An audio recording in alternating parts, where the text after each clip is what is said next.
Good morning, this is Mahendra, EC department from Indian Institute of Technology and Science. Okay, now today we are going to do microwave engineering lab experiment. Today we are going to do the reflex klystron characteristics. Reflex klystron is the works on reflection and oscillator in a single cavity. Thus has a variable frequency. A reflex klystron consists of an electron gun, a cathode filament, and the anode cavity, and on the electrode, the cathode potential. Okay, now we are see about the main devices and components. Here the main device is a Klystron power supply and microwave bench setup. It's a Klystron microwave bench setup and a cooling fan, and output purpose we are seeing the CRO. So coming to the Klystron power supply, here various sections there.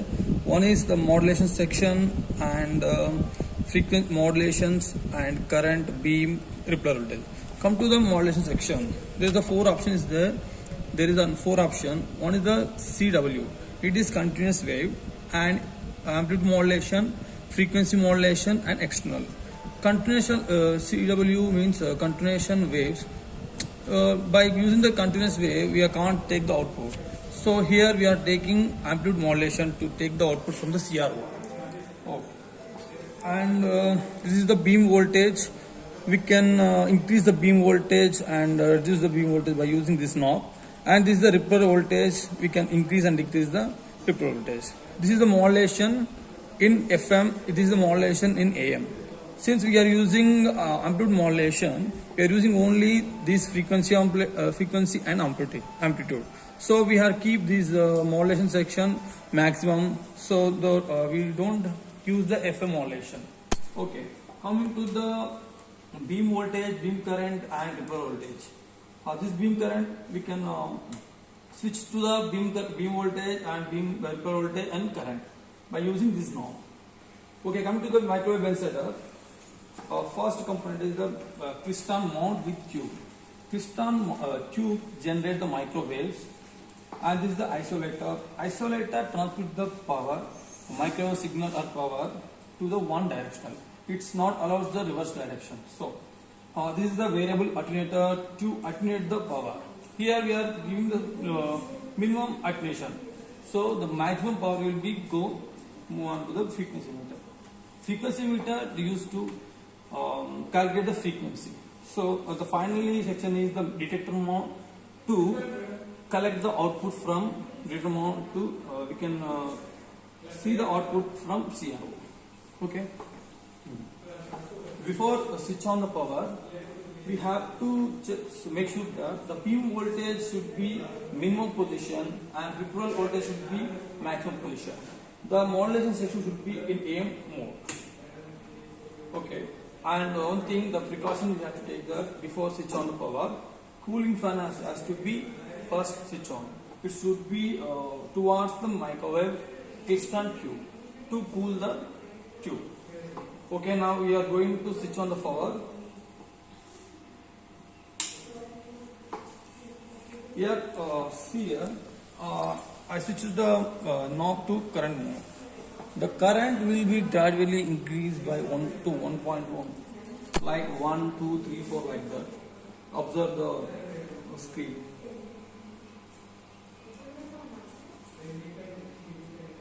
Observe that it's increasing gradually. Up to 16 or 17, we have to wait for that. So the microwaves are starting to generate the Klystron due to starting to create the microwaves. Okay, now we are seeing the beam voltage. Beam voltage initially it is a 232. We can increase up to 260 or 20. So I'm giving here 250. Before that,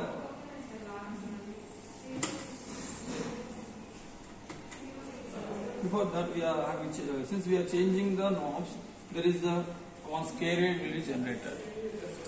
Just observe the square wave. So I'm increasing the beam voltage to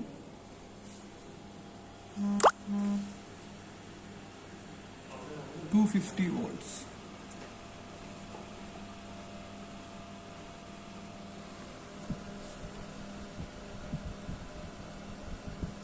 Okay. Since we have adjusted the maximum ripple voltage, we can switch to the ripple voltage.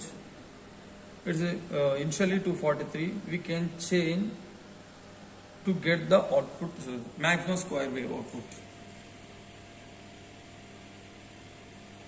As I'm increasing the ripple voltage, we got the maximum output, square wave output. This is the input voltage, 200 volts. The ripple voltage should be will be in negative due to the reflections of microwave. So there is the maximum output in the CRO. We have to calculate the ripple voltage minus 200. The maximum output is here we can see. Okay, we have get the maximum output in CRO at ripple voltage 200. So we are changing the ripple voltage at 193. We got 0 ohms.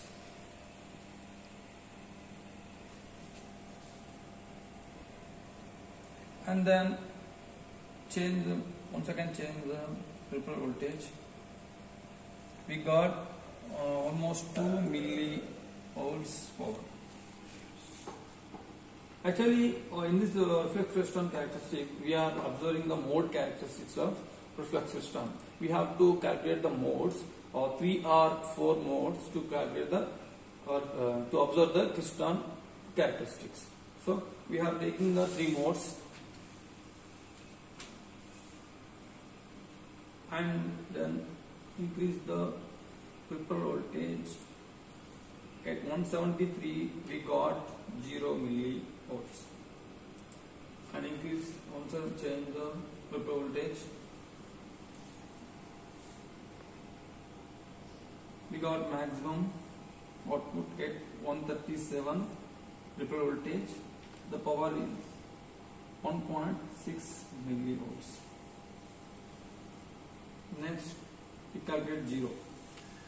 At 132, we got 0 millivolts. And again, we have to observe the maximum output. At 121, we got 1 millivolts. Next, we have to take my minimum value at 1130 millivolts. Okay, as we have seen the output table here, at minus 200 millivolts we got output voltage 2 millivolts. Then at 193 we got 0. Actually we have to take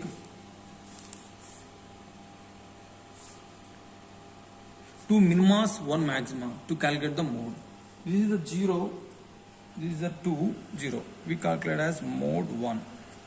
Then we have to skip one maximum value, then take 0 value, two minimas, one maximum. This is called mode 2. We can take max 2, 3 or 4. Here we are taking 3 modes.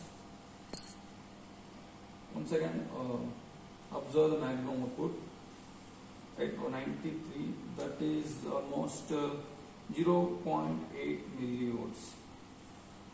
Then calculate the minimum. Minimum at minus 88. We got 0. Okay. Here we got one more mode. This is called mode 3. By using this value, we can plot the graph between ripple voltage to output voltage. We can take x-axis as the ripple voltage and y-axis output voltage.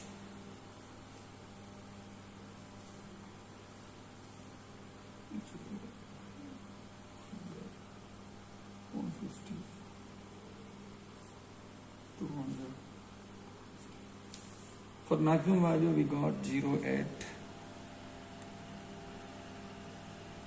maximum output at 150.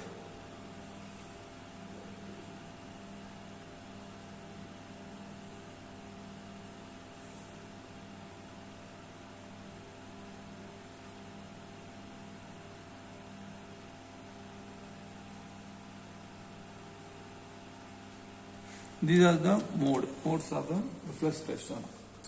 This is our experiment.